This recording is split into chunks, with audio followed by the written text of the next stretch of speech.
My grandmother used to say some creepy shit. One time after visiting Luther Creek cousin in a nursing home, my grandmother was sitting down, and she was sitting there kind of minding her own business. And she told me, she said, my mama came to me in a dream last night. I said, what did she say, my mom? She told me that I need to go and see Luther Gray because her brother, that's grandma's mama's brother, Luther's dad, had told her that he had a conversation with Luther one night. Luther was asking about who all was up there in heaven waiting for him. And he asked about you. And Luther's daddy said that Mildred ain't alive yet. It ain't her time. And Luther said that he told his daddy that he couldn't go on to be with them until he got to see Mildred. Because, in heaven, people look differently than they do, right here, right now. And Grandma said, so Mama told me to go and see Luther because his time was getting near. So that's why I had to go and see Luther today. Mama felt up for a minute and said, so you mean tell me even in the afterlife, mamas are still going to tell you what to do? She was like, yeah. Mama also, she said, yeah. Daddy, I bet she talking about the mom and daddy, probably grandpa and all of them. They told me that after Luther died and his wife, after Luther and his wife died, that I was the next one to go. But I told him, I said, Mama, I can't go just yet. I gotta get Lisa her driving license so she can take care of herself. Sure enough, after Luther and his wife died, Grandma was like, all right now, I gotta get you training good, get you going good so you can pass that test. She made me go first. This was September 2019. She made me go first because she said my eyesight is bad. They ain't gonna give me back my license, so you better pass that damn test. And I'm like, okay, Grandma, like I don't need more pressure. But I got up there, I took the test, and I passed it. And then Grandma was like, okay, I go up here, pass my eye exam and the test. Because if I fail, you can at least drive me home. But she passed her she passed her eye exam and the test. And, yeah, that was in late September. Possibly around the 25th, because her birthday is October 25th. And she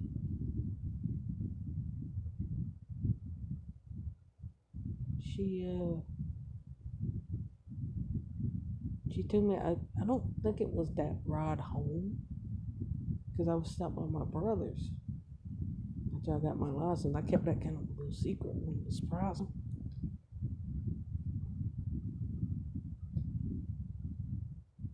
But I stopped,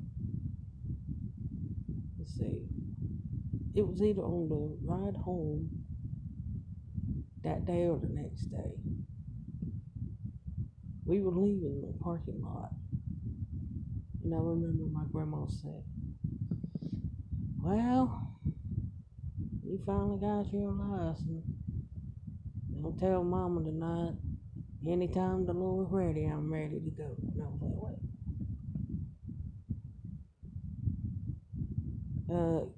Can you put a little word in that it not be while I'm driving? Oh, it ain't gonna be while I'm driving. You got word. That was a bit like, wait a minute now. I know your time. I know you talking about your time was coming up, but I won't be driving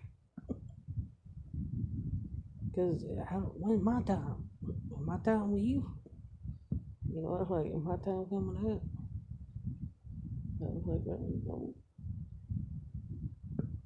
I'm saying, make sure our time ain't the same time. Make sure that I just remember that she got a chocolate on. Put in a word that your time to go in while I'm driving or anything like that. No, it won't be. I'm gonna die at home. She said it so blunt. I was just like, oh, you ain't got to worry. I'm gonna die at home. That's what we do. We all die in our beds or die at home. Okie dokie. So what do you want to eat then? Grandma used to say that was something that the Craven women were all about. Us Craven women, she said we could offer that when we were gone. Now we would sit there and have long, lengthy conversations with the dead. In our sleep.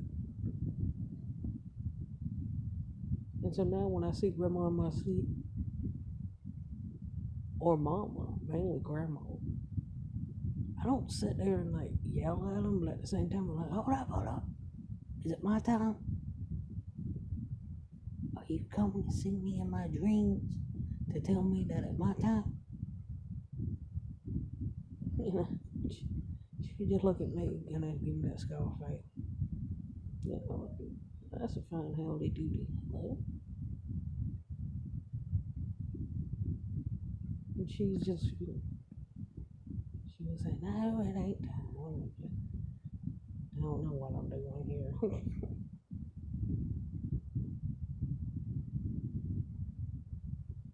But yeah, and it was the weirdest thing because Luther was 90 years old, the oldest Craven that anyone could remember was him. He was the oldest one. Grandma was the second oldest one. She was 83. And let's see, 32. No, excuse me, she was 86. Yeah. So she was the second oldest. She was the oldest female Craven. As long as anybody could remember in history. So, it was kind of weird because like a week after Granny visited Luther, a week after Granny visited Luther died.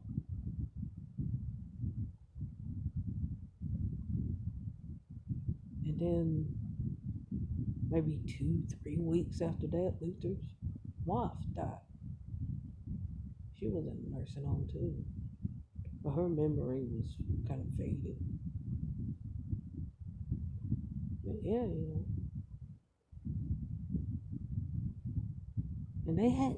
Granny hadn't seen Luther since about around the time I was born in 1980. Back then, he was like an atheist, he hated God and all that, but he changed. Mama told me Luther changed. And I'm like, okay. But yeah, like I said, a week after the visit, Luther died. 2-3 weeks after. Luther died, his wife died, and Granny stuck around for less than a year after Luther died, and she died 3 days after her birthday. She was already in a coma state, eyes closed and all that on her birthday. But yeah, 4 in the morning, we went in there and checked on her. I hadn't really slept much, nobody else could. But we went in there and checked on her. It was 28th of October, 2019. And I think the last time, I didn't check for a pulse or nothing. I went in there and saw her 10 and 2. Just, I love you, Grandma. Good night. I went to the bathroom again, Good night, Grandma. You know. But yeah, they wrote it up that she died on the 28th, 4 in the morning. That's when she was declared dead. But she did what she said. She stuck around. Oh, consciously? About 2.5 weeks after I got my license. Because that's what she said. I'm going to be awake. I'm going to be alive long enough to get you your license. And I'm going on to be with Mom and Daddy. And I woke up that morning, 10 o'clock. And I was going to the bathroom and I saw her walker laying down. Like it was toppled over. It was like the top of a walker was facing towards the wall instead of backward. Like if she had fallen with it, there would be the bottom of it facing the wall, but it was the top of it. And she was laying down there on the ground, kind of slouched up against the furniture. And she was just kind of half asleep, half awake. And I didn't hear her at all. And I said, oh my God, Grandma. Oh my God, Grandma. How long you been there? She said. She said, I don't know. She gets up, usually she gets up and washes herself off and get in there about 9 o'clock. She takes her medicine before she eats, or before meal pill, and then she would, let it settle, and I would get up about 30 minutes, in between that, in between sitting down and me getting up. And then I would, cook her breakfast and do the morning chores. Then we'll go uptown running errands and all, but she didn't do that. She lay there and called the paramedics, pick her up, put her back in her chair, and everything went great. And, we went, did our errands and all, came back. She told me about 3 or 4 o'clock she was going to bed. And she normally, no matter how tired she is, she'd say, I gotta stay awake for your brother to get off work. My brother get off work at 5. So about 5:30 he would get to the house, come and see her. But she wanted to go to bed. She don't do that unless she was, sick with a cold, or she had foot trouble. She stretch out her feet. She had a hospital bed, so she stretched out her feet. But she didn't do that. My brother came by and that's where she was. I sat in there. And she looked at him and she didn't like perk up. Like she just looked at him and was, being. And she asked him who was he. And he was like, I'm gonna put your glasses on at me. She put her glasses on and like, hey. You know that unsure hey, like, oh hi. Yeah, who are you? Hey stranger. You know what? Somebody recognize you, but you don't recognize them. You're like, hey. You're like, come on, hi. I said, yeah, I came in here 10 o'clock and she was sitting up on the floor on a rocker, her wheelchair, her walker, right there. And, I don't know, man. It's just her walker was laying right there and got the paramedic pick her back up. She seemed alright. She wasn't complaining about pain. She said what happened was she was sitting down and she was gonna get up. I guess maybe she don't remember what she was getting up for, but she said she got up and her right knee. She always had trouble with that right knee giving out on her. She said that right knee buckled up and I just kind of like lowered to the ground. I was on the edge of my chair and I just kind of, like floated to the ground, so to speak. So that way there wasn't any pain of like the actual falling down. She just kind of slid down on her seat and just kind of sat there like, right, get up. Yeah, then he came check on about 9 o'clock because he was like, something ain't right. She didn't act the same. She still asleep. She didn't recognize me or nothing. She didn't recognize me. She ain't called for. She went to. Normally she calls him about 9 o'clock. That, and so she didn't do that. Yeah, but we took her up there to the doctor. They checked her out, put her in the room. Basically, everything was starting to give out. Now, she was doing all right, but everything was slowly giving out. And they just said, look, there's nothing we can do. Let her go home. Let the Lord take her when He fit. And that's what we did. It was about a week. 6, 7, maybe 8 days. She went home and she just kind of, a couple of days, just kind of in and out of sleep. Most of the time, she just kind of slept the whole time.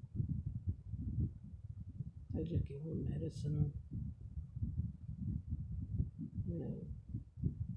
And Sean's got a female friend that is a nurse.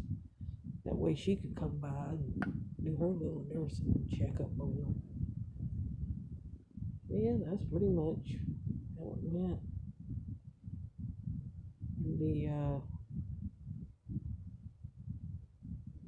When my brother and my nephew Sean came by, they brought his female friend over. She was able to say, well, I don't feel a pulse. Let me call the main nurse lady, the one that's supposed to, check up on her, because she wasn't assigned to her. The friend wasn't. So she called that woman up, and the woman came by. Checked on Grandma, declared her gone. We got funeral home people come and get her. And I'm just kind of sitting there and I got dazed, like, I wasn't crying, I wasn't crying, but it was just one of those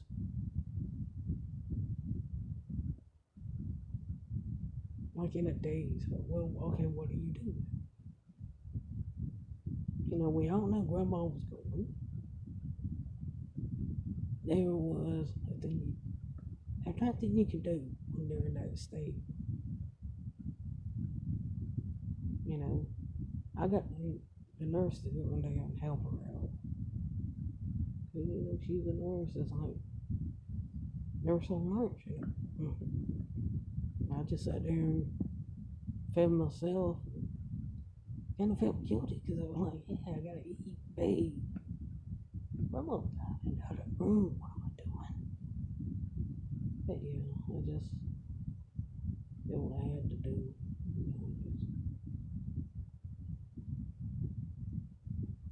You know, I'm like, well, I still gotta eat. I still gotta bathe. I can't be. I felt like eating and bathing or going uptown, getting groceries, going uptown, get something to eat. I felt like I was doing something wrong because I left grandma home. And they were like, it's okay to leave her at home. Yeah, it's alright, but at the same time, you still like, I'm leaving a very ill, like brain dead woman at the house, you know. It's like, oh shit, what if somebody breaks in the house? What if something in the house catches on fire? You're like, damn, you know. But yeah, like I said, I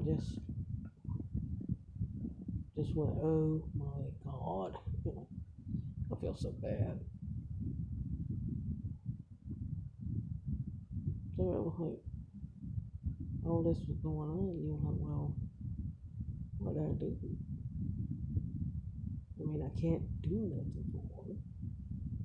If I do something for myself, I feel selfish. I feel lazy or incompetent. I feel like I should be getting up and doing something, but I have nothing to do. So I'm just kind of sitting there like, I'll just play some online game, play some flash game or something. You just like in the middle. You're like on a fence. You know you need to do something, but you can't. And it's weird, you know. Anyway, I'm gonna turn this off. But yeah, that's the weird story of